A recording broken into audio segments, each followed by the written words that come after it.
मित्रांनो, तुम्हाला माहिती आहे का जगातला पहिला मदर्स डे कोणी साजरा केला होता? ज्यांना माहिती आहे त्यांनी नक्की कमेंट करा. आठवतंय काही? नाही आठवत? मी सांगते.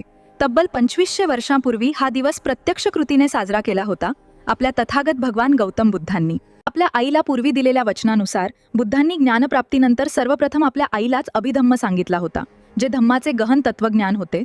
आईला धम्म सांगून तिच्या ऋणातून मुक्त होणारे बुद्ध हे जगातील पहिले महामानव होते. आईप्रती कृतज्ञता व्यक्त करण्याची हीच ती पद्धत. बुद्धांनी तर वचन पाळलं, पण तुम्ही तुमच्या आईला कोणतं वचन दिलंय? कमेंटमध्ये नक्की सांगा.